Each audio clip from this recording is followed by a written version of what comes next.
Ninfa Parreiras, sou psicanalista aqui da SPID e faço parte da comissão de divulgação e publicação que organizou essa jornada. E também faço parte da comissão de administração, que também deu uma grande estrutura aqui para essa jornada. Tá? E esse momento foi pensado por nós com muito carinho para esse diálogo com os nossos parentes indígenas, né? Justamente numa jornada que a gente traz o tempo como um tema, como uma questão, como um significante, e um tempo diferente, né, desse tempo cotidiano, todo marcadinho por horário, embora aqui a gente tenha um horário da mesa, um tempo de duração, mas a gente queria fazer essa conversa com um tempo que fosse circular, né? E antes de apresentar as pessoas, eu queria ler um trechinho do Daniel Munduruku, que é um autor indígena, pioneiro na publicação de livros, principalmente livros para as infâncias. Daniel começa a publicar ainda nos anos 90, precisamente em 95, 96, e hoje ele é um autor reconhecido internacionalmente, com mais de 50 livros publicados, e ele sempre muito incentivador de outras autorias indígenas, de outros artistas. Então, eu estou trazendo aqui também uma pequena homenagem ao Daniel e a esse movimento que ele faz crescer cada vez mais. É do livro Você Lembra, Pai? Você lembra quando me disse que todas as coisas estão amarradas entre si como uma grande teia? Que cada coisa criada é reflexo de um Criador? Que coisas e pessoas foram forjadas de uma mesma essência, por isso merecem nosso respeito? Que nunca estamos sozinhos? Que medo e coragem são o mesmo princípio interagindo dentro de nós?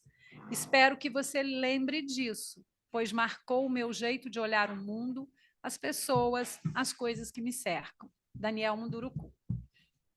E agora eu vou apresentar essa mesa aqui. Inicialmente, meu colega André Avelar. O André ele é psicanalista aqui da SPID, membro do Grupo Brasileiro de Pesquisa Sandor Ferenczi, doutor em Teoria Psicanalítica pela UFRJ. E o André ele tem trazido essa questão do tempo, né, dos indígenas, desse tempo circular, em várias das apresentações dele aqui na nossa jornada, por isso que ele está aqui com a gente. Ele vai apresentar primeiro o trabalho dele. Depois eu vou chamar a Melissa Chacriabá e a Papillon Cristine Santos, que elas vão se apresentar primeiro, e depois o Cacique Urutau e a Potira da aldeia Maracanã, e eles vão fazer uma intervenção aqui com a participação nossa. Tá? E queria agradecer a vocês, com todo respeito ao trabalho que vocês fazem na aldeia Maracanã, com todo o grupo de resistência, né, que vocês trazem, e lembrar a todos que estão aqui na SPID, de forma presencial, que há 2 mesas de artesanatos e livros. Quem quiser adquirir, eles estão vendendo, eles precisam do retorno desse trabalho, porque é sempre um trabalho de coletividade, de grupo, que sustenta várias outras pessoas que não estão aqui, mas que estão representadas por eles. Tá bom? Então, eu passo agora para você, André.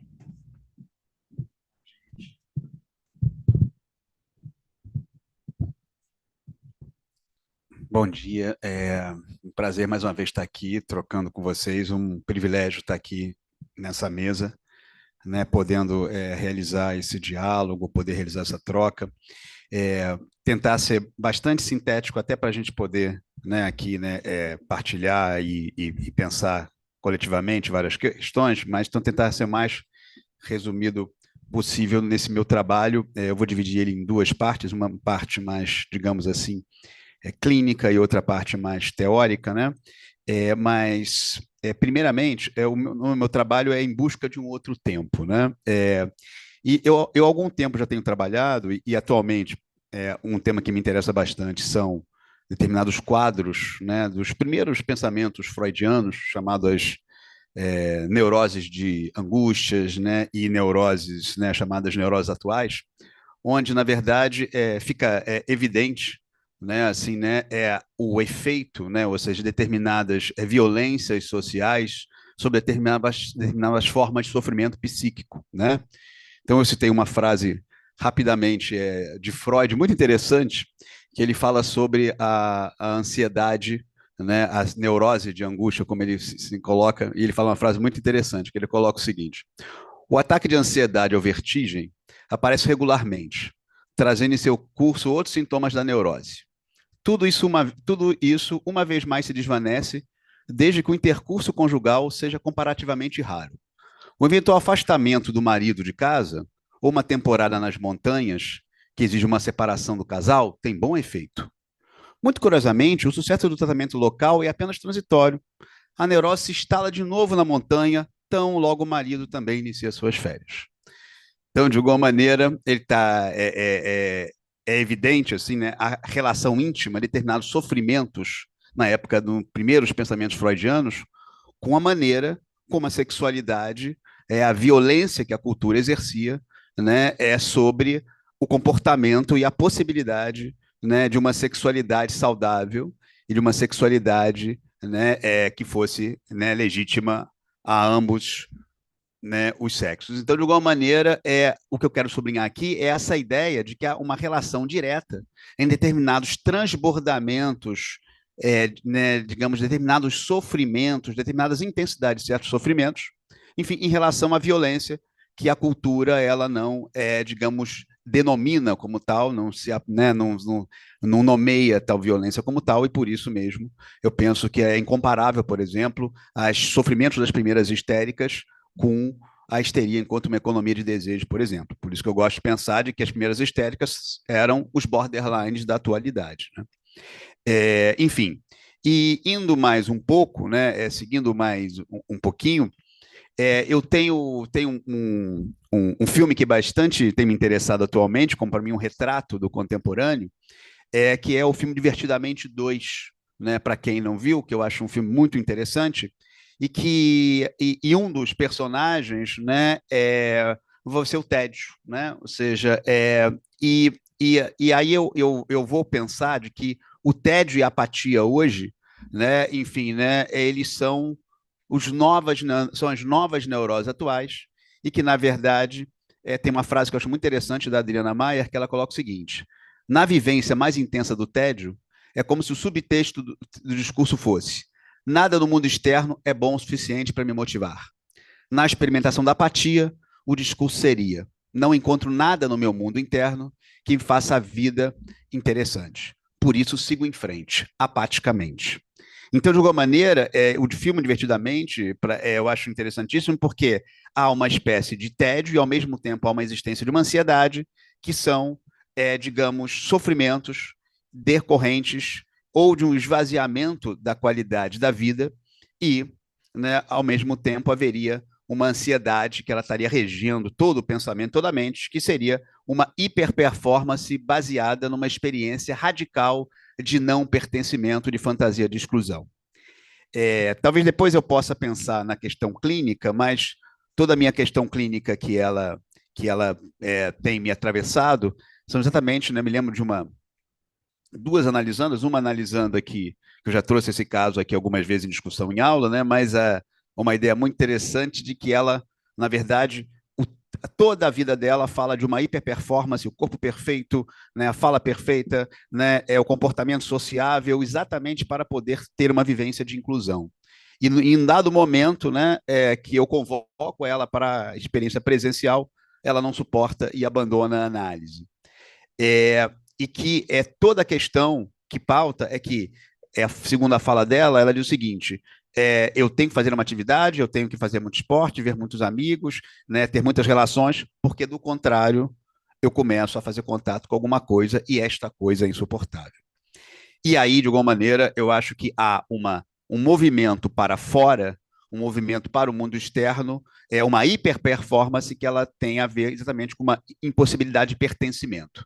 E aí, entrando já na segunda metade, para não me alongar também, eu comecei a pensar com vários autores, né, de que são autores que cada vez mais a gente está podendo dialogar exatamente porque há uma possibilidade né, da pensabilidade indígena, ela atualmente tem sido um tema central nas minhas considerações, né, e que eu vou citar aqui duas falas, uma do Ailton Krenak, outra do André Munduruku, que eu acho muito importante para pensar essa dimensão temporal e que, na verdade, hoje, o desafio da clínica cada vez mais é poder sustentar uma dimensão do presente, né?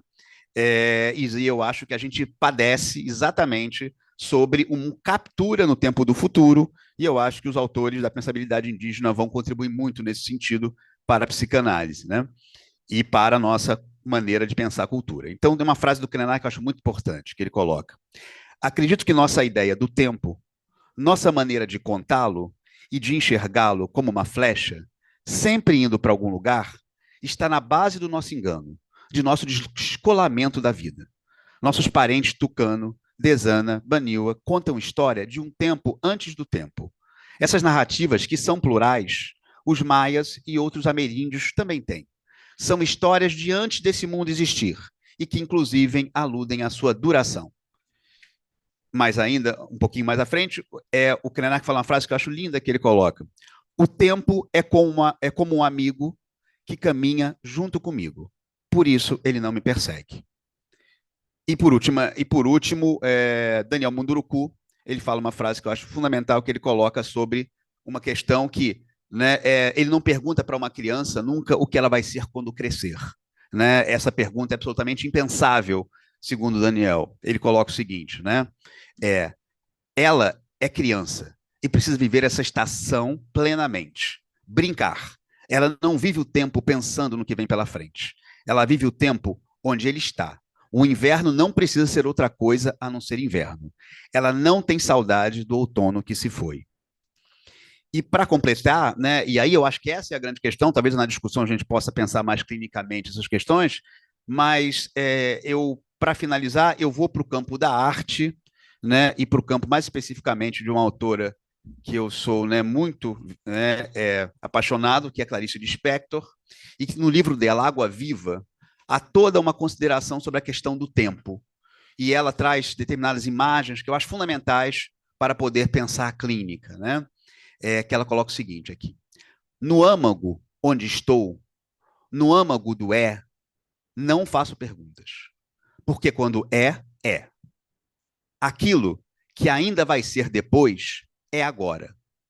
Agora é o domínio de agora. E enquanto dura a improvisação, eu nasço. Será que isto que estou descrevendo é atrás do pensamento? Raciocínio é que não é. Quem for capaz de parar de raciocinar, o que é terrivelmente difícil, que me acompanhe. Nada existe de mais difícil do que entregar-se ao instante.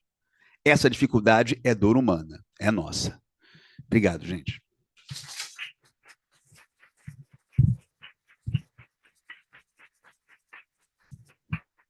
Obrigada, André. Então, agora eu vou passar para vocês. Vocês escolhem quem vai ser a primeira a se apresentar. Tem que falar bem pertinho, porque tem um pessoal que está numa sala de Zoom e tem ainda uma transmissão para o YouTube. Alô. Bom dia. Né? Tá bom? Tá bom? Tá ótimo. Então, na minha língua, né, que é Acuê Xacriabá, eu sou da etnia Xacriabá, de Minas Gerais. Ainda temos cerca de 40 aldeias xacriabás em Minas, ainda invadidas, né, por pecuaristas, enfim, né, pela especulação imobiliária. Mas estamos lá resistindo, como todos os parentes aqui, Guajajaras, né, Escricati. Temos resistido às invasões, às perseguições, ao apagamento, a todo tipo de violência, né? Especialmente nós que estamos na cidade. E aí falar sobre o tempo circular. É maravilhoso falar sobre o tempo, né? Eu sou contadora de histórias, eu conto histórias na aldeia Maracanã, acho que há mais de 15 anos, né? Eu comecei a contar histórias indígenas mesmo na aldeia Maracanã. Eu já era contadora de histórias, mas eu comecei a focar mais em contar histórias dos povos indígenas, né? Porque são povos diferentes, são mais de 305 povos, então são histórias diferentes, são tradições diferentes, são grafismos diferentes, enfim, né? São culturas diferentes. E muito interessante na minha trajetória também, em relação à construção da ideia de tempo, eu trabalhei em saúde mental durante 10 anos, num CAPS AD. Era o meu emprego fixo, eu precisei porque eu tive um filho, né? Eu até então não tinha emprego. A minha noção de tempo, de trabalho, né, era completamente diferente. Mas depois que meu filho nasceu, né, depois que um filho nasce, a gente precisa arcar com certas responsabilidades que eu sozinha no mundo é uma coisa, agora eu com uma criança é outra. E de 2 para 3 anos, meu filho foi diagnosticado autista. Então, a minha noção de tempo ela foi para um outro tempo, completamente. E é muito interessante porque eu aprendo muito sobre tempo o tempo todo. Que ótimo, né? Porque a gente vai aprender até o último suspiro, estaremos aprendendo. E essa ideia de tempo que a gente tem e que eu tive muito cruelmente e que para mim já era cruel na escola, quando a gente tem a linha do tempo, né? Quando a gente vai aprender história, é a linha do tempo ali, a Idade Média, a gente vê ali, né, marcadinhas as datas, como se tudo fosse ali, tivesse acontecido naquela data ali, passou, depois passou para uma coisa, depois passou para outra, depois passou para outra, e eu não, aquilo não encaixava muito bem no que eu entendia, mas eu também não sabia o que eu entendia. Eu não sabia muito bem por que aquilo não fazia sentido. E o tempo, na verdade, ele é totalmente, ele não é só circular, ele é espiralado, né? Ele é espiralado, o tempo é espiralado. E eu vejo muito isso com meu filho. A espiral, né? A coisa da mola, de uma mola. Às vezes eu vejo um aprendizado dele assim, ele vai como se ele estivesse dando um impulso, vai lá para cima, aí daqui a pouco parece que ele está com 3 anos de idade, se ele está com 10 agora. Às vezes ele fala coisas para mim que eu digo, nossa, eu com 10 anos nunca pensaria em dar um argumento desse. E, ao mesmo tempo, às vezes no mesmo dia, ele está ali, cocô, xixi, sabe? O que é interessantíssimo, sabe? Isso é muito interessante. E as minhas conversas com ele, né, o meu aprendizado, inclusive um dos livros, né, que Ninfa citou, que está lá fora, é um livro da minha vivência com o meu filho autista verbal, nível 1 de suporte. E a gente conversa muito, ele é muito falante. Eu sempre digo para ele, meu Deus, você é um autista verbal, muito verbal mesmo, né? Meu Deus, que ele sabe que é autista, ele é quase um militante, é um mini militante. Ele entra no metrô com a correntinha e fala para sentar, e fala que os idosos têm que sentar, e ele chega e pergunta. É muito engraçado que ele conhece a fibromialgia também, por exemplo, né? Que é uma doença oculta que quase ninguém conhece. E aí, uma vez ele chegou para sentar no metrô, ele estava com a identificação, que nem sempre ele está. Aí ele olhou as pessoas sentadas assim. Tem um cara novinho sentado ali com um fone de ouvido. Eu falei, tem. Aí ele chegou, você tem fibromialgia ou alguma coisa? Aí o cara primeiro não escutou, claro, estava com fone, né? Porque geralmente as pessoas ficam com fone e celular, que esse é um tempo, né? Um tempo é uma coisa que ultimamente então se tornou um tempo totalmente antinatural, que não é o nosso tempo. Né? Eu te faço uma pergunta agora aqui, aí daqui a 1 minuto, não respondeu ainda, a pessoa não respondeu. 5 minutos a pessoa não respondeu. A pessoa está vivendo, gente, né? A pessoa vive. A pessoa não está com o celular o tempo todo. A gente fica numa cobrança de resposta, né? Que é muito diferente de eu estar com você. E eu não vou nem dizer olho no olho, porque a gente precisa ser cada vez mais, né? Ampliar cada vez mais a acessibilidade. Eu falo enquanto mãe de autista. Então, por que eu falei olho no olho? Eu viajo, tá, gente? Não reparem, não. Que às vezes eu mesma me perco no que eu estou falando por causa do celular. Né? Não é a questão do olho no olho, mas é a questão da presença. Fibromialgia ou alguma coisa. Aí ele tá com fone, aí fez aquela cara assim, aí eu apontei, né? Aí ele tirou o fone e meu filho repetiu a pergunta. Você tem fibromialgia ou alguma coisa? Ou alguma coisa foi ótima. Ou alguma coisa, aí ele meio que não entendeu. Aí ele perguntou para mim, mas eu tô no banco preferencial e tal. Aí eu apontei o negócio e falei assim: todos os bancos são preferenciais. Isso já tem um tempo, tá? Não é de hoje, não. Aí ele levantou meio sem graça e tal, meu filho sentou. E ele sempre faz esse tipo de comportamento, né, de postura, que eu acho maravilhoso, porque a gente tem que ter essa postura. E eu falei isso porque eu falei alguma frase aqui que eu achei meio capacitista. Eu mesma falei, eu queria me corrigir, mas eu não lembro qual foi a frase. O negócio do olho no olho.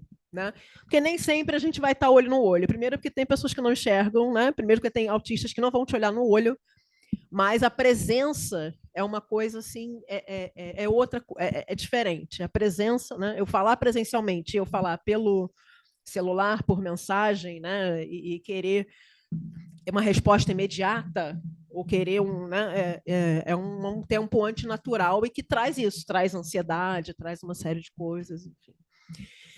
E essa situação do tempo é muito interessante, que aí eu trabalho muito com exemplos, né? E eu lembro que meu filho uma vez estava voltando na mesma questão, né? Que não era hiperfoco, o hiperfoco dele é personagens, mas era uma situação que tinha acontecido na escola que ele não tinha conseguido ainda trabalhar essa questão suficiente, não tinha conseguido entender ali, elaborar aquela situação de uma briga que tinha acontecido que nem tinha a ver com ele. E ele voltou, e até que ele me perguntou por que eu estou voltando de novo nesse assunto. E aí, como ele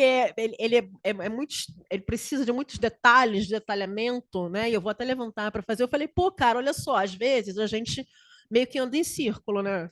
Às vezes a gente precisa andar. E fiz um caminho, dei uma caminhada assim no chão, então, eu estou andando por aqui. Aí, quando eu cheguei no mesmo ponto, eu falei assim: olha, você está vendo que eu estou passando no mesmo ponto? Aí ele você está passando no mesmo ponto. Eu falei, mas olha que interessante, porque eu estou passando no mesmo ponto, mas eu não tinha reparado que tinha uma poeira aqui. Da primeira vez que eu passei, eu não reparei. Então, eu já estou passando diferente por esse ponto. Eu já não é mais a mesma coisa, já não é mais o mesmo ponto que eu estou passando. E à medida que eu fiz o círculo e ele visualizou, ficou mais fácil para ele entender que realmente, à medida que eu andei, primeiro porque eu andei todo o outro pedaço do círculo para chegar até aqui de novo, então eu já não cheguei igual, porque eu já fiz um outro caminho. E aí, nesse outro momento, eu pude reparar que aqui tem mais coisas do que eu tinha reparado quando passei da primeira vez. Então, já não é mais, eu já não sou mais a mesma, o ponto já não é mais o mesmo, o círculo já não é mais o mesmo. E aí, isso começou a fazer mais sentido na cabeça dele. Ele, que interessante. Então, quando eu for pensando da outra vez, então eu vou pensar um pouco diferente sobre o que eu estava pensando. Eu falei, acho que é mais ou menos por aí. Acho que é por aí. E aí a gente vai construindo, sabe? Assim, aliás, ter um filho autista faz a gente tirar umas sacadas que até a gente duvida. Às vezes eu fico assim, meu Deus, de onde que eu tirei isso? Sensacional. Porque ele sai com umas tiradas assim incríveis, né? Resolutivas, né? Em relação. Não, mas por que você não faz isso? Pois é, né? Realmente. É simples, né? E é muito interessante, por que eu estou dizendo isso tudo, né? Tendo trabalhado em saúde mental dentro de uma clínica AD, onde o tempo também já é outro.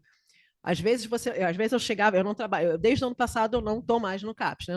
Estou trabalhando com arte, que sempre foi a minha formação. Eu fui parar no CAPS como oficineira, terminei como redutora de danos, apaixonada por saúde mental, completamente apaixonada. Eu atendia pacientes. Eu saí do CAPS com 22 pacientes, um número inclusive, bem interessante, né?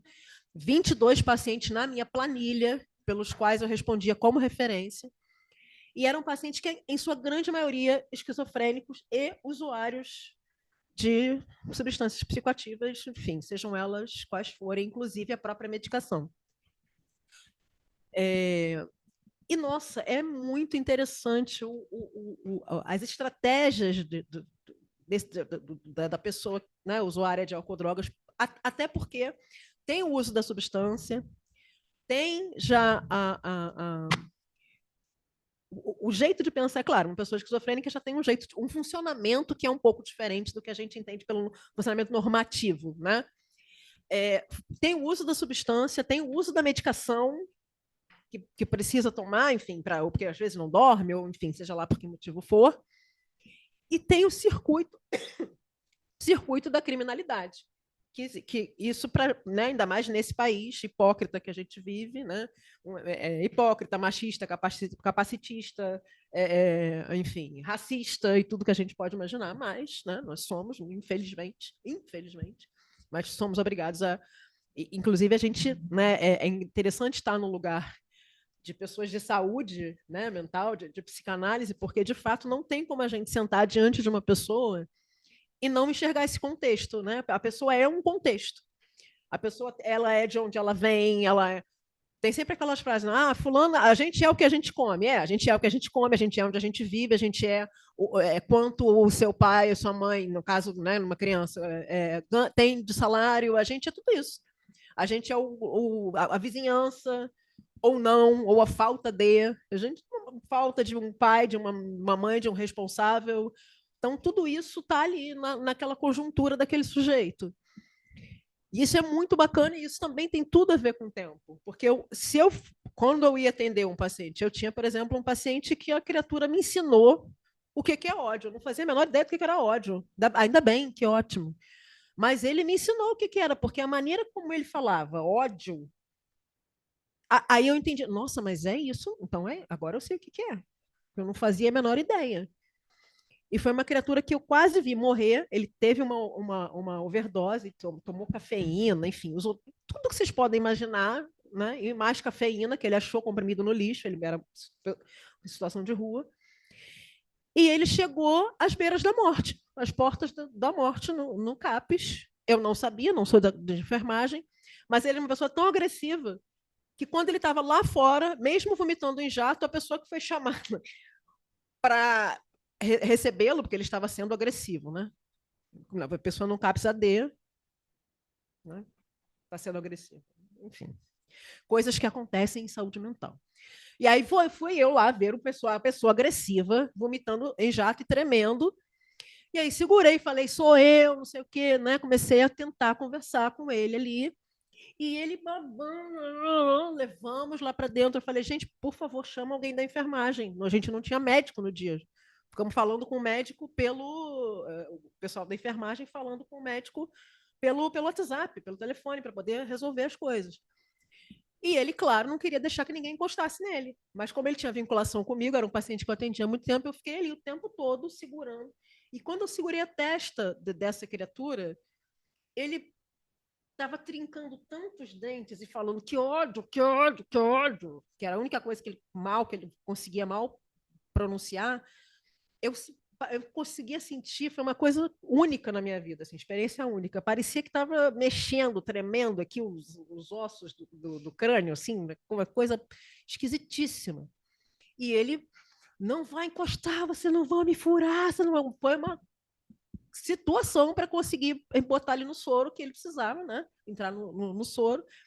E precisou eu e o psicólogo trans que atendíamos, sem comentários, né? Quem atende, esse paciente ele era atendido por uma redutora de danos indígena e um psicólogo trans. Eram as referências, eram as pessoas a quem ele conseguia falar, a quem ele era referenciado, com quem ele conseguia chegar e realmente se abrir. Nada é à toa, né? A gente está falando de tempo circular e as coisas não são coincidência e nada é à toa. As vinculações, principalmente, elas não se dão do nada, obviamente, né? Então, por sorte, esse psicólogo estava lá também, e aí nós ficamos o tempo todo, não, cara, não deixa, é para o seu bem, eu estou aqui, estou com você, eu de mão dada com ele o tempo todo. Aí apareceu uma galera da enfermagem, não estou criticando, gente, estou pontuando, tá? Galera com capote, luva, sabe, um monte de coisa. E eu estava lá, tipo, de mão dada com ele, praticamente debruçada ali na cabeça dele para ver se ele parava de tremer e babar e xingar as pessoas para conseguir. Estou falando para caramba, né? Tá, vou cortar já. É porque é muita coisa, gente, é muita coisa. A cabeça aqui viaja também. É um outro tempo de funcionamento. E depois que a gente trabalha em saúde mental numa clínica D, assim, a cabeça fica outra coisa. Então, isso é muito interessante, essa ideia de tempo. E essa ideia, né, do tédio, né? Ele falou do tédio, que é a tédio. A personagem é a tédio, né? Não é o tédio. Eu estou falando que meu filho tem foco, hiperfoco, falei em personagens, né? Então, óbvio que ele é apaixonado pelo Divertidamente 2. Então, ele tem a tédio. E a gente tem uma tendência, eu digo não a gente, nós indígenas, né? Mas uma tendência a usar a palavra ócio como uma palavra muito ruim, né? Ócio. Ai, né? E a Célia Chacriabá, né, que é da minha etnia, é deputada, e ela fala: as crianças aprendem no ócio, aprendem na vagabundagem, deixa as crianças vagabundear na aldeia. E assim, por que que a gente tem essa ideia de que se eu não sei lá, eu teve um domingo desse que eu falei, ai, nem tem nada para fazer, que maravilha. E a gente sente às vezes culpa porque não tem nada para fazer. Principalmente depois que se é mãe, e eu sou mãe solo de uma criança autista. E aí, às vezes eu fico, nossa, não tem nada para fazer, meu filho está na escola, não tem nada para fazer, nada, não é possível. E eu digo, não tenho nada. Deixa eu ficar quieto aqui, sem fazer nada, que é maravilhoso não fazer nada. E não fazer nada é terapêutico. A gente precisa se dar conta, a gente perdeu essa dimensão de que não fazer nada, de que o ócio é terapêutico. A tédio, se a gente for encarar de uma outra forma, ela é terapêutica. Não essa ideia de tédio que a gente tem. Mas o meu filho, por exemplo, ele coloca tédio para participar de todos os eventos dos bonecos que ele tem.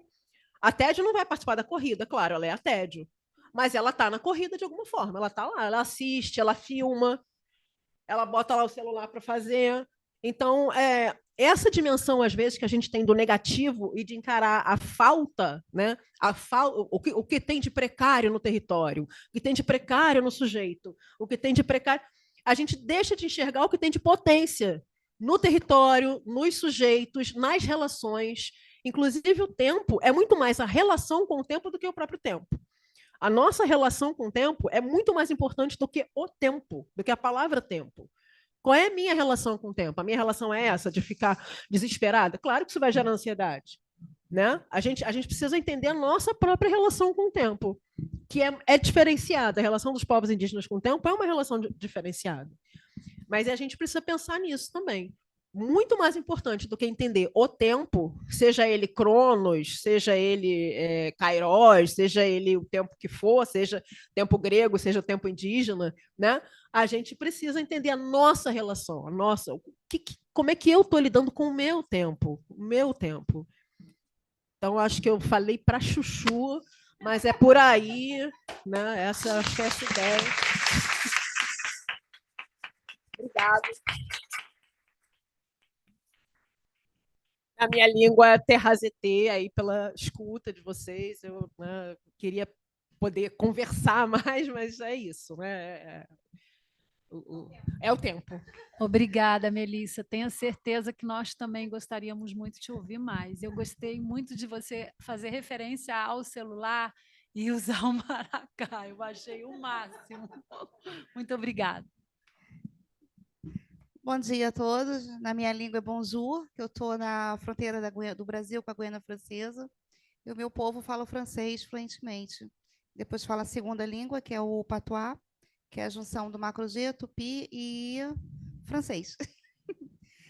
Eu vou falar um pouquinho do comportamento do tempo nas etnias, né? Eu tive a vivência de 5 anos, convivendo com os Guarani-Biá, da Argentina até o Espírito Santo, compreendendo como é que é o tempo deles de serem dos primeiros a serem catequizados e manterem o modo de viver deles até hoje, com a simplicidade do Guarani, com os seus rituais espirituais, que começa às 6 da noite e termina às 6 da manhã. E uma das minhas pesquisas lá com eles foi fotografar os relógios dos caciques e pajés. Não tinha ponteiro. Isso, para mim, é muito curiosa, né? Quando você chega na aldeia, mesmo sendo indígena em outro povo, você quer saber tudo da outra etnia e tudo no seu tempo. Eu cheguei na aldeia de Coenju, que significa um lindo amanhecer, e lá eu tinha 2 dias para conversar com os pajés, saber sobre os rituais deles, o que poderia ser visto, o que poderia ser passado para o não indígena, que como indígena eu participo do ritual todo.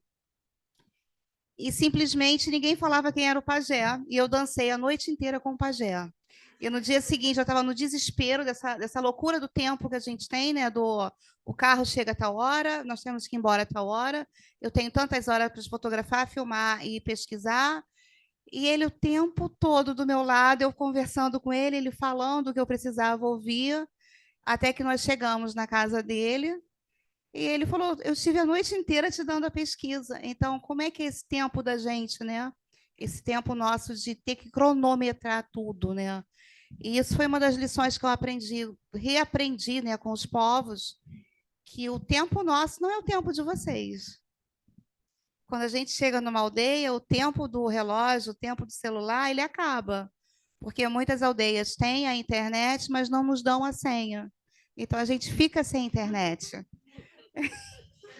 Então, você começa a voltar no passado, né? Eu comparo muito quando falo sobre tempo, é o filme do Avatar 1, que eu, como ativista, como mediadora de conflitos, produtora de eventos, eu tenho um tempo.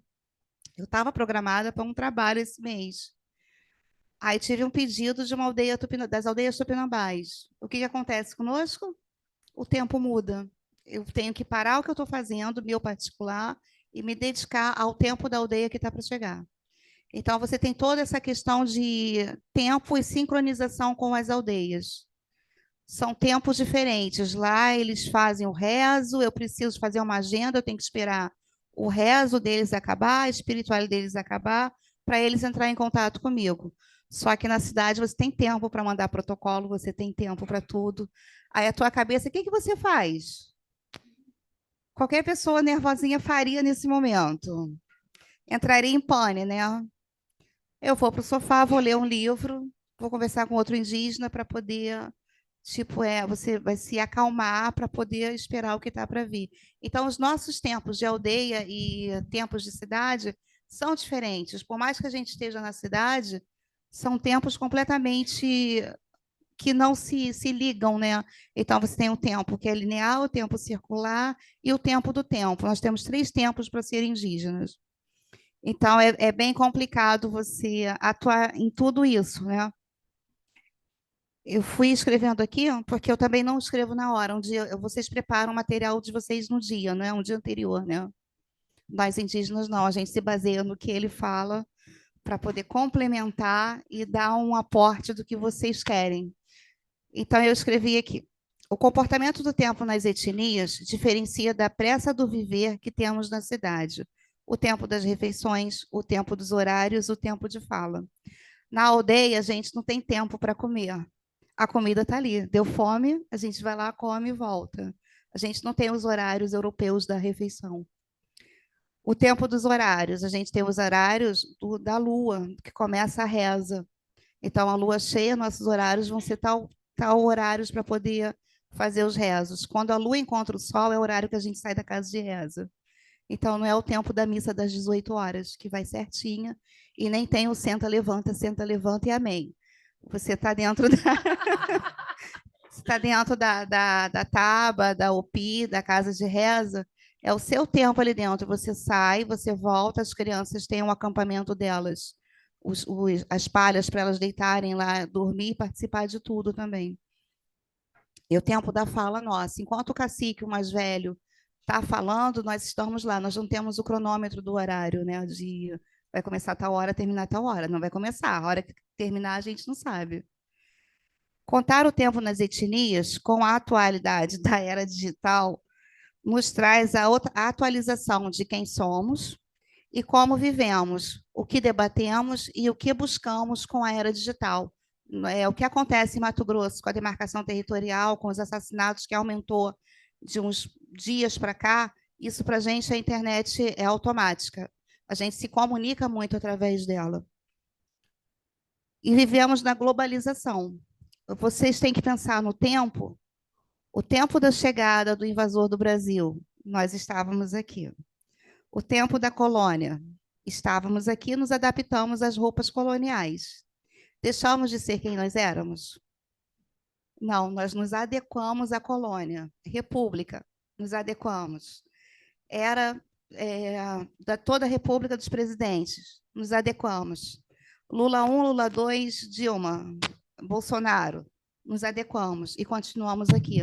Então, o tempo para nós indígenas é o tempo sempre do aprendizado e de nos recolocar no chamado Brasil, que também não é nosso, porque o Brasil não nos vê no tempo da atualidade, nos vê ainda como um indígena que vai chegar aqui falando errado, com o celular, sem saber usar a era digital, e tudo isso nós nos adaptamos.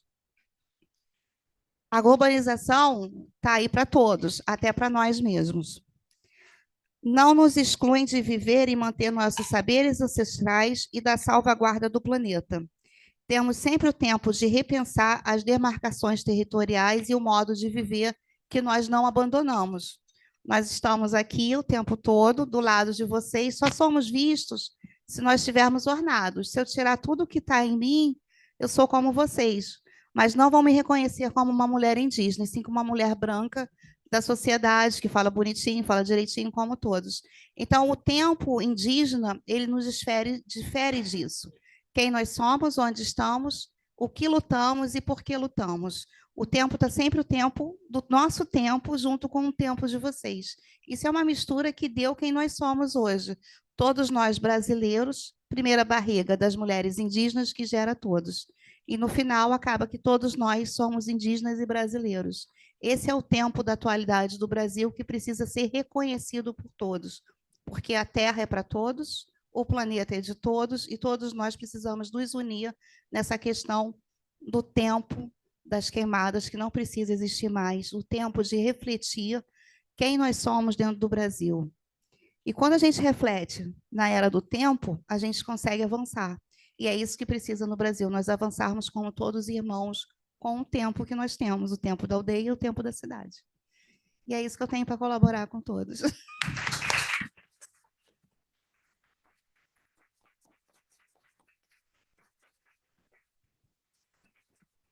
Obrigada, Papillon. Você também trouxe várias questões assim que nos chacoalham. Acho que eu estou me sentindo muito chacoalhada. Espero que todos e todas, né? Muito obrigada. Agora eu vou passar aqui para esse casal maravilhoso e aí decide quem vai primeiro.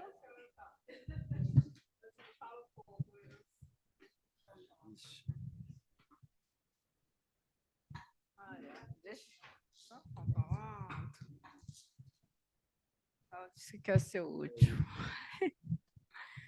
Zané Caruque, Herera Potira, povo Guajajara.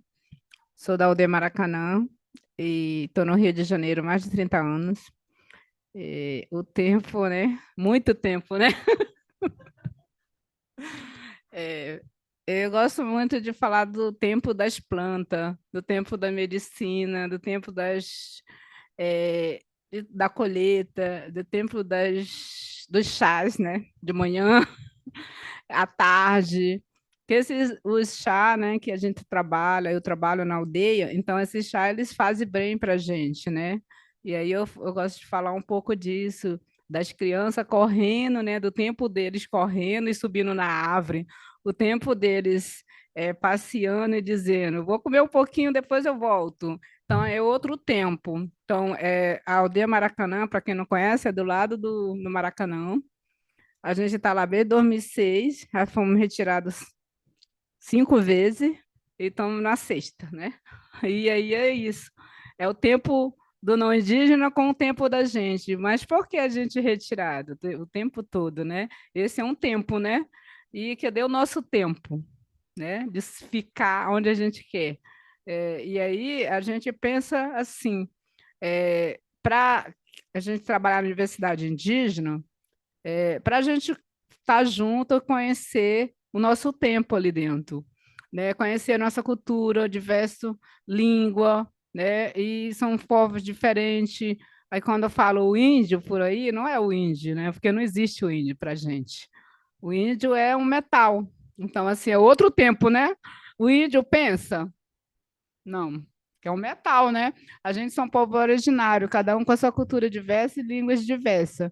Aí a gente aprende junto com diversas etnias que tem lá, e também a gente tem um outro tempo, né? Tempo da manhã, tempo da tarde, sendo que agora nosso tempo está sendo tomado. né? De todas as formas, né? Porque a gente tem que fazer várias defesas de várias coisas ao mesmo tempo, porque a gente tem que defender o território para todos nós. Vocês sabiam que era para todos nós ali? Que aquele território é um território, um prédio histórico, mas que tem várias etnias ali, que é a nossa história. É a nossa história? Então é isso, é o nosso tempo que está ali, a gente está perdendo muito tempo defendendo uma coisa que tinha que ser todos nós defendendo. Quando nós indígenas, né, acontece algumas coisas em algumas aldeias o tempo todo, tipo morte, defesa, ele está defendendo a água, defendendo a floresta, mas não é todos nós que estão defendendo. E por que estão matando só nós indígenas? Entendeu? Se a água não precisa ser limpa no rio, nem em lugar nenhum. A água tem que ser protegida, porque quando a água está sendo limpa, cloro e qualquer outro minério junto, qualquer outra coisa dentro, a gente pega, fica doente, dá câncer. Muita gente está com câncer, muita gente está com queda de cabelo, muita gente com problema de pele, mas aí tem muita gente que tem muito dinheiro para se cuidar, e os outros? Mas assim mesmo, muitos morrem, né? Mesmo com tanto dinheiro. Então, a gente tem que proteger a nossa floresta, a nossos rios, que é a nossa proteção, e nossa terra. Por que que a gente fala do nosso tempo o tempo todo na terra? Alguém sabe aí? Então, a gente fala porque a terra é que nos dá todos os alimentos. Se a gente protege, a gente contamina toda a terra, o que que acontece? A gente também fica doente. Então, a mulher e a terra não tem diferença. Por que que não tem diferença no nosso tempo? Porque a mulher para todas essas vidas que estão aqui. Ó. E a terra nos dá toda essa vida agora, depois de nascida, né? Que são os alimentos.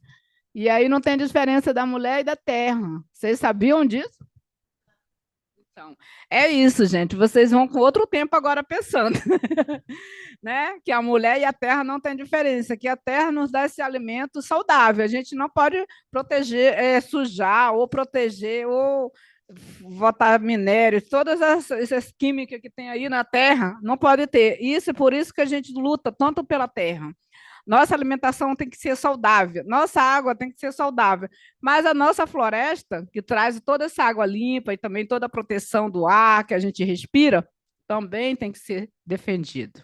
Então, esse tempo nosso da Aldeia Maracanã é esse, proteger, foi tudo cortado ali, toda a floresta, o Rio Maracanã não existe mais, né? Então, assim, mas a gente está protegendo aquela floresta pequenininha ali de novo, a gente replantou de novo os indígenas, apoiadores, a maioria foram professores, né? Professores, apoiadores, alunos, crianças indígenas, crianças também. Então, replantamos lá e já temos muita medicina ali dentro. E alguém conhece alguma medicina assim para cura aqui?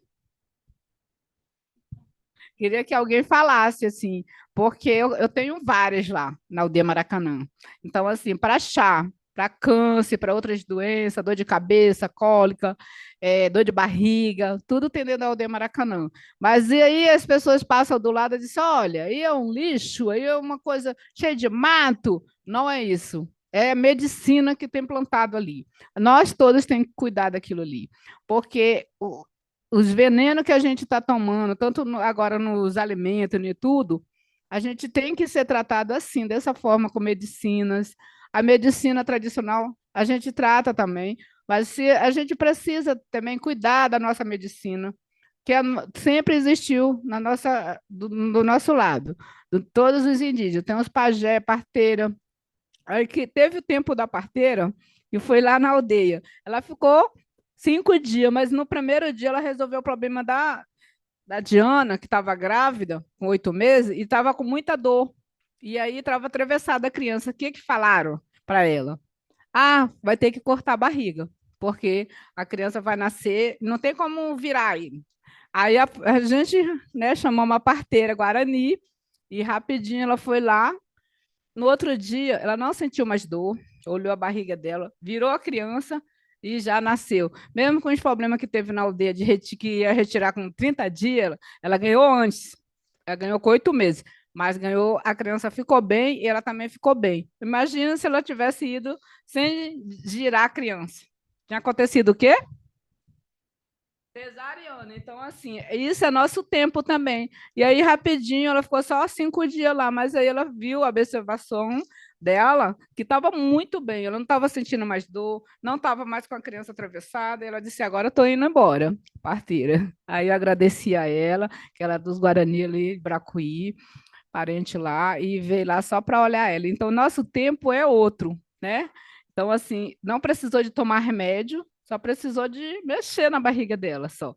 Do jeito que ela já sabe, é a parteira, né? Que sempre existiu, sempre teve. É isso. Caturral, caturri. As crianças estão lá, tudo pulando no pé de goiaba, viu? Tchau. É outro treino.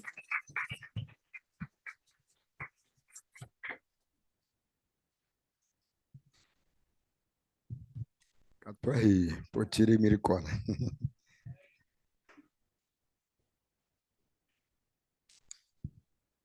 Zanacaruk, Hererorutau, Tentarhu, Uteri Tuchau, Tecormaracan Perrar, Purumu Emarre, Língua e Cultura Tupi-Guarani, Universidade Indígena, Tecorral, Rio de Janeiro Perrar. 63 Correio Terreué, Ipocu, Genipapo dos Vieiras, Barra do Corda, Marapena. Herreté Sé, pesquisadora de Morral, aqui Ipanema, Rio de Janeiro Perrara. Essa língua é o Zengueté. O Zengueté é a língua do povo Tenterrara Guajajara, faladas hoje por aproximadamente 50 mil Tenterraras Guajajara, um pouquinho aqui no Rio de Janeiro, alguns espalhados pelo Brasil inteiro também, mas concentração maior sul do estado do Maranhão, divisa com o Pará. Eu vou contar um pouco da história do meu povo, né? Um pouco do tempo dos Tenterrara Guajajara, mas eu queria fazer uma comparação. Quando eu falei da pesquisa de Morral, para o Emarre Língua e Cultura Tupi-Guarani, eu estava falando que eu sou um pesquisador, eu sou um professor de línguas, na maioria do tronco tupi, e as famílias que tecem o grande tronco tupi. Queria fazer uma comparação também entre não só o meu povo, o tempo dos Tenterrara, mas também uma certa briga muito boa para quem é linguista, para quem é da área, acho que todos não são da psicologia e psiquiatria aqui, né? Tem alguém da área da linguística ou letras aqui? Letras e linguística. Assim, mas também falar. O pessoal da psicanálise não necessariamente são psicólogos e psiquiatras, mas tem pessoas né, que se formaram em outras graduações e tal, e estão fazendo o seu percurso na psicanálise, é diferente. Assim, eu recebi a grata surpresa de uma advogada aqui trilhar agora por essa questão da psicanálise. Isso. Pois é. Então, enquanto linguista, né, eu sou formado em linguística pelo Museu Nacional UFRJ, depois tentei trilhar pela UERJ e fugi da UERJ, né, pelas lutas ali da Aldeia Maracanã. Nascido no Maranhão, tá, uma reserva chamada Lagoa Comprida. Vim para cá a convite de Juiz Meio, eu acho que a maioria daqui lá acompanhou Eco 92, maior encontro de povos do mundo, Cúpula dos Povos, bem aqui no Aterro do Flamengo. Então, vindo pela primeira vez na Eco 92, também em Jacarepaguá, tentou formar um aldeamento ali para abrigar os indígenas do mundo inteiro, principalmente do Brasil. Mas, para os Tenterrara, que não é muito diferente dos Pirahã, na região amazônica, nós temos o nosso tempo, que é o tempo da plantação, também. Mas também é o tempo dos pássaros, dos animais. Nós temos alguns cantos, os Tenterrara cantam os pássaros, cantam os animais, cantam o seu cotidiano. E tem um canto interessante, que são dos pajés. Tempo para nós é a marcação do ano, que seria Quarahã, a lua, a questão do mês, que vai falar de Zarrã, e nós temos o dia, ararecó, ou ar apenas. Mas tem também o ar como a temporalidade, como nós temos. Nós, Tenterrara, não conhecíamos o número zero. Nós só contávamos Meteí, que é o único, ou não tem par, primeiro, Mocui, que tem par e soma, e Nairui, que é muitos. Nós não conhecíamos zero. Um certo pastor, não sei o país dele, não estudei muito, chamado Everett, vem para São Paulo, de São Paulo, quer catequizar um grupo da região amazônica. E ele foi parar nos Pirahã. Os Pirahã tinham recentemente separado dos Mura. Eram duas famílias, dois grupos, Mura e Pirahã. E os Pirahã se separaram porque queriam ficar no mato. E os Mura queriam partir para a região da capital e mais para a cidade. Everett vai pesquisar e vai catequizar, tenta catequizar os Pirahã. E aí se depara, Everett também linguista, se depara com a língua que não era uma língua que ele, na mesma estrutura do português ou a língua materna dele. Os Pirahã não tinham temporalidade, eles não tinham tempo. Pirahã, essa fala minha, eu gostaria, por isso que eu li várias vezes, falei, agora se tinha como escrever, porque seria ilustrar mais escrever na minha língua, só no Zengueté e na língua dos Pirahã também. Então seria mais interessante, mas não dá para... Dá. Eu estava vendo aquele mapa tão bonitinho ali, e eu falei, caramba, será que eu apago isso aqui? Será que eu consigo apagar isso aqui para escrever?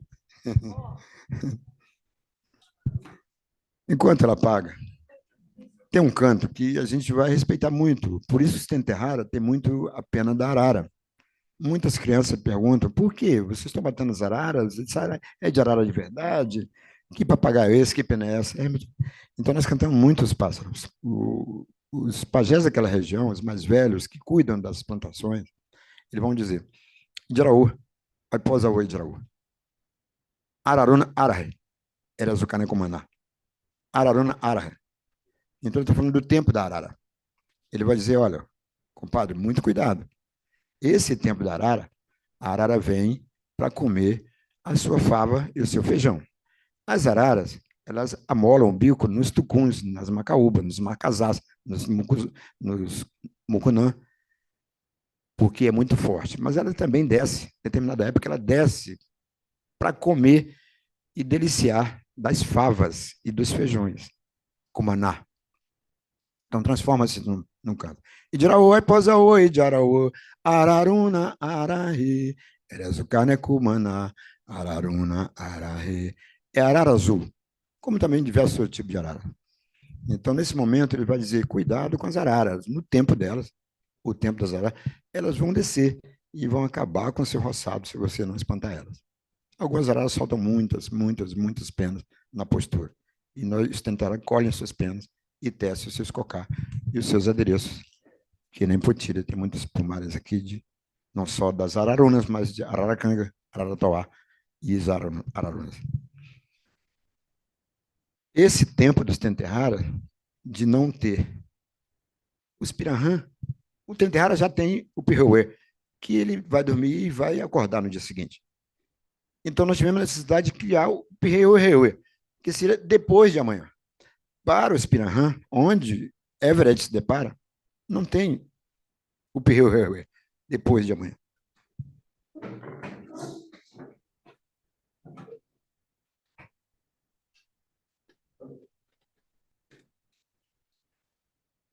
Hoje.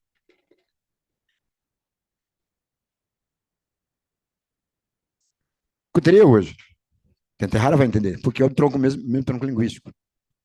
É o Zengueté, uma língua do tronco tupi, família do Tupi-Guarani, falado naquela região do Maranhão, 50 mil Tenterraras. Caromerré, Caruca, é parte da tarde. Hoje eu me apresentei, porque já é de tarde já, né? Que hora? Já depois de meio-dia, apesar de que eu não almocei ainda, seria... Mas como é de tarde já, Caruca, Zané Caruca. Então, Caruca é parte da tarde. O Pirahã vai dizer que ele apenas dorme. Caruca Merré.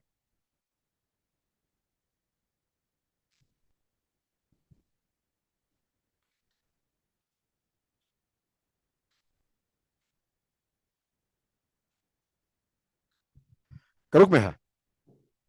Então, para ele, ele sabe que vai dormir. Hoje. Sabe que vai acordar. Não tem caruco-merá. O tempo do Pirahã, ele não tem antes de ontem. Só sabe que vai dormir. E no dia seguinte vai acordar.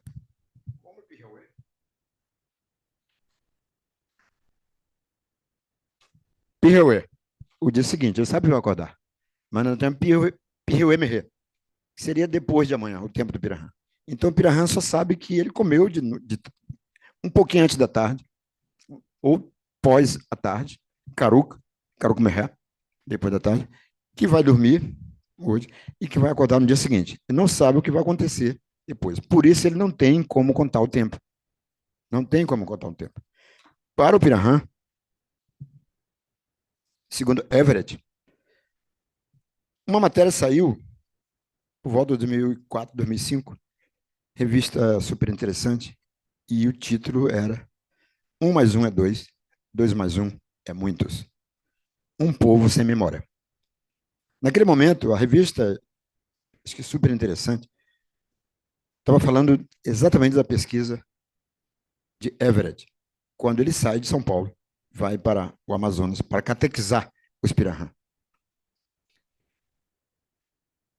E ele se depara e começa a escrever, e chega aos ouvidos de Chomsky, um linguista norte-americano. Hoje o Chomsky casou com uma brasileira e está morando em São Paulo.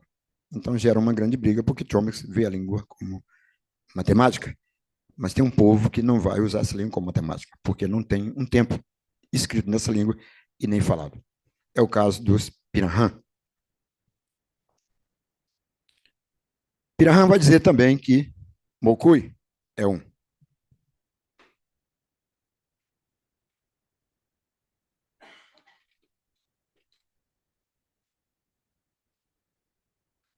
Primeiro, também usado como primeiro, mas não pode ser usado como único. Para o Tenterrara, para os Mbeá Guarani daqui, Mocui também é um. Primeiro, único. Nairui.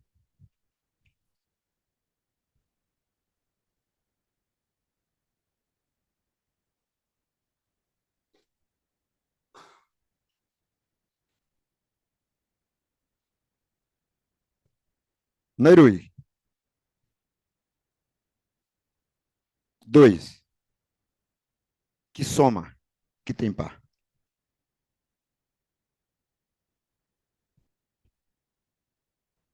Eu preciso apagar, cadê? Ah, tá. Calma.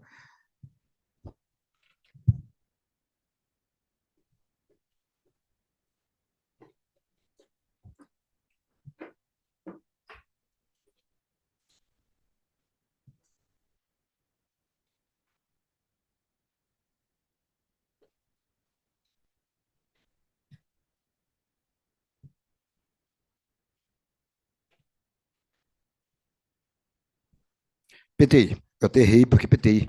MTI ou PTI é um, é único. Ele não soma. Pela matemática dos Pirahã, Tenenterrara, e também pelos Mbeá Guarani daqui de Angra, Paraty e agora Maricá. Então, PTI é apenas um. PTI, um. PTI, um. Único. Ele não soma. Mocui seria 2. Ele tem par, que é para somar matemática. 2 mais 2 seria 4. 2 mais 2, 6. E o pó, que são 5 à mão. Isso é a matemática do que Everett vem chamar de um povo sem memória. Primeiro, pelo tempo que não tem tempo, Pirahã, e também sua matemática que também não soma com a matemática do zero, na visão eurocêntrica. E o Nairui, que ele não tem par. Nan, Irui. Mocui, seriam os dois, e Nan, Irui, que ele não soma, não tem par. Ou seja, muitos. Aí 3 para os Pirahã e para os Tenterrara também, já são muitos. Aí são muitos. A partir de 3 é muito.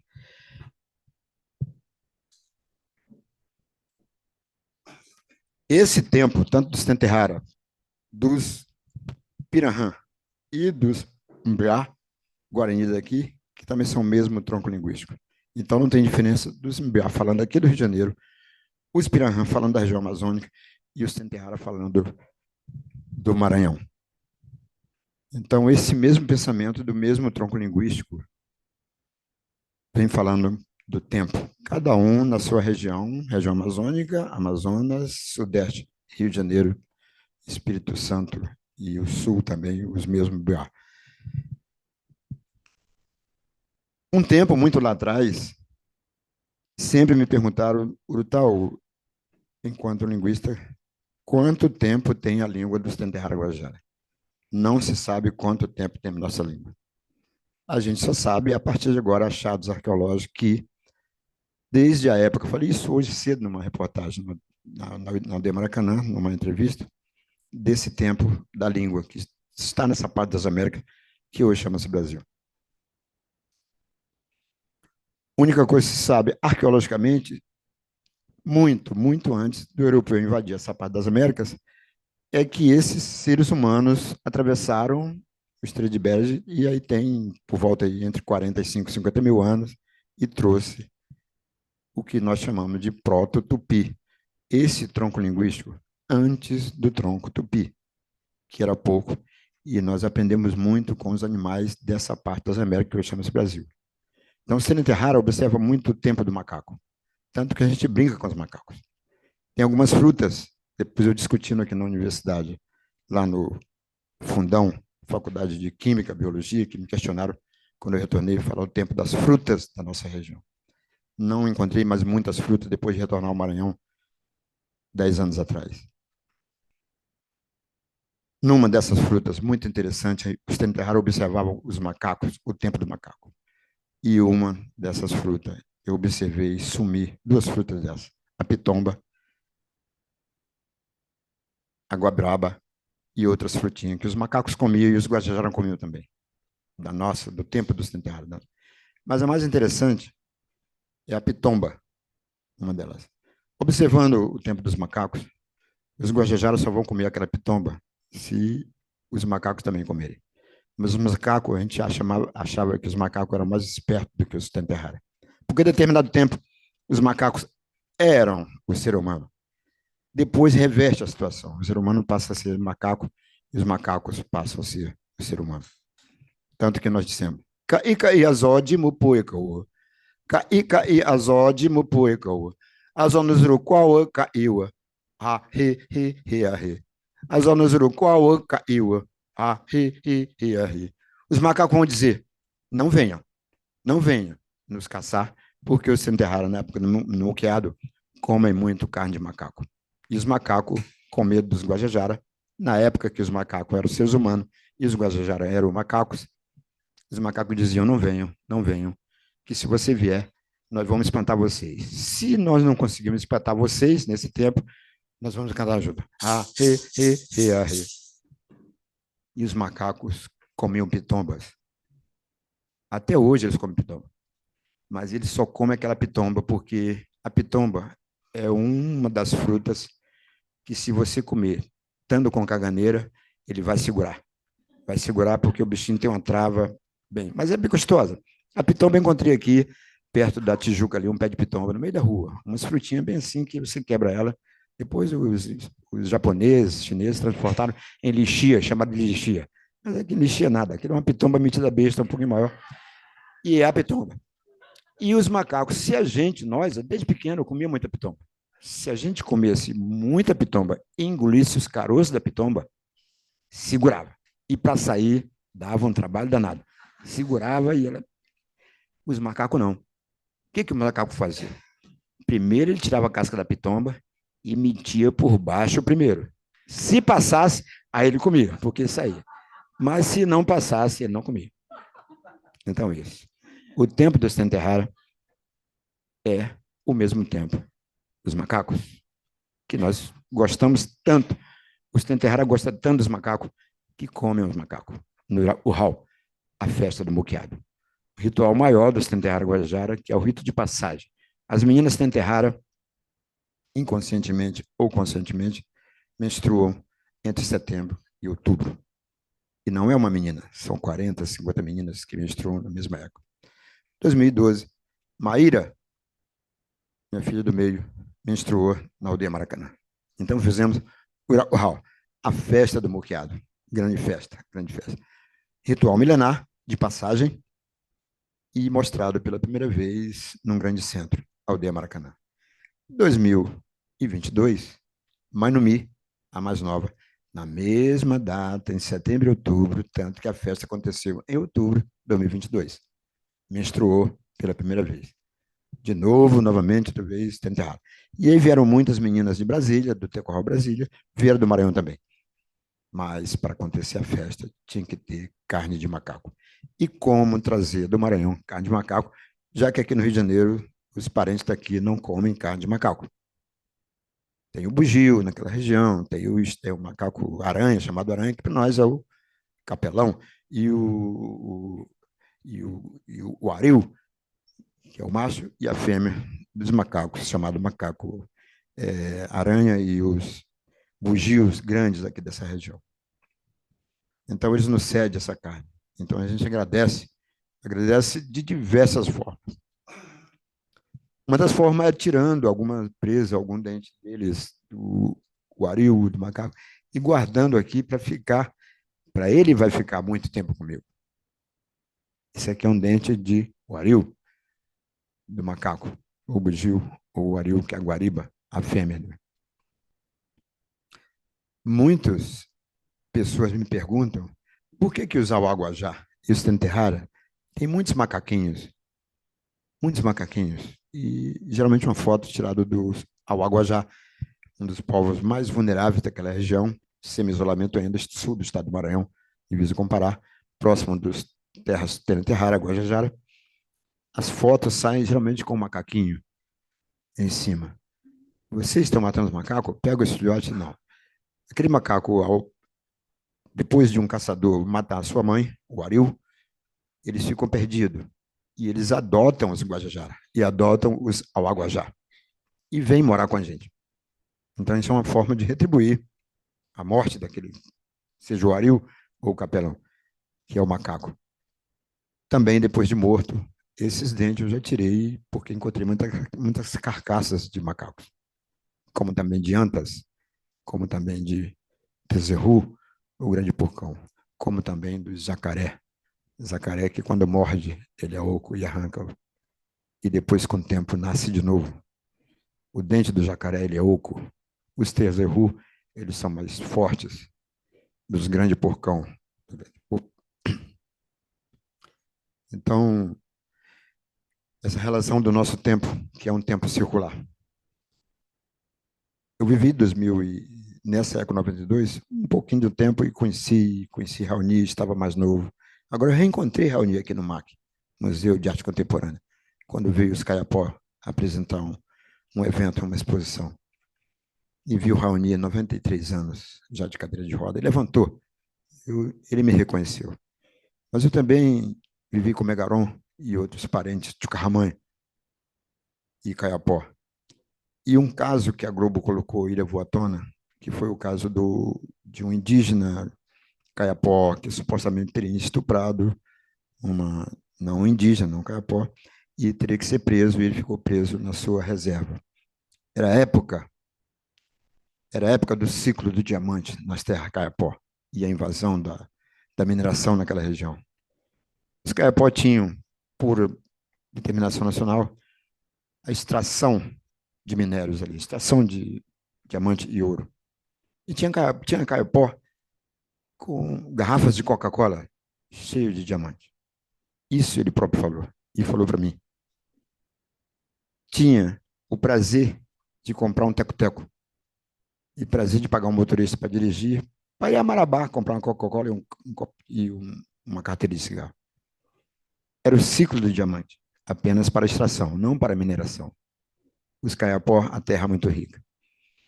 E ele, preso na sua reserva, ele foi questionado por um repórter que saiu no repórter da Globo que todos os indígenas tinham avião, pagava piloto, todo esse conforto. E aí tinha acabado o ciclo do diamante. O governo tinha proibido a extração e mineração de terra, como tentou proibir agora na terra dos Yanomamis, agora depois do fator Yanomami, daquela grande barbárie com os Yanomamis. A época era os Caiapó e Tchucarramã, daquela região do Pará. E essa liderança que eu tive com ele, eu questionei ele porque a reportagem disse que os índios, todos os índios, tinham até avião. E eu perguntei a ele, saiu essa reportagem, parente, isso é verdade? Você tem avião? Eu tinha, parente.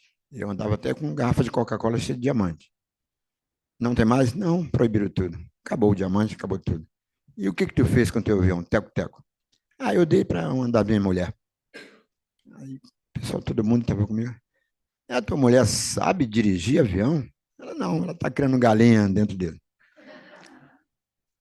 Então, isso, mesmo com toda essa riqueza das suas terras, jamais um Caiapó vai, jamais um outro Tenterrara, você vai ver ele em outro país morando e jogando dinheiro para lá. É dividido no seu próprio tempo ali. Temos sim, nós temos grandes problemas com invasões da monocultura no estado do Maranhão agora. Nosso advogado está entre o Rio, Brasília e o Maranhão para defender a bacia do Mearim, do Rio Mearim. Está quase acabando pela monocultura do eucalipto, secando, está secando. Nos próximos 30 anos não vai ter mais a bacia. Questionamos a nossa ministra lá no ATL agora para a proteção da bacia do Rio Mearim, uma das mais importantes bacias. Depois do Amazonas, é a bacia do Rio Mearim, na região dos Tenterrara Guajajara. Monocultura do eucalipto e da soja cruel está acabando com a bacia do Rio Mearim. Catual, Zana Caruca Patua.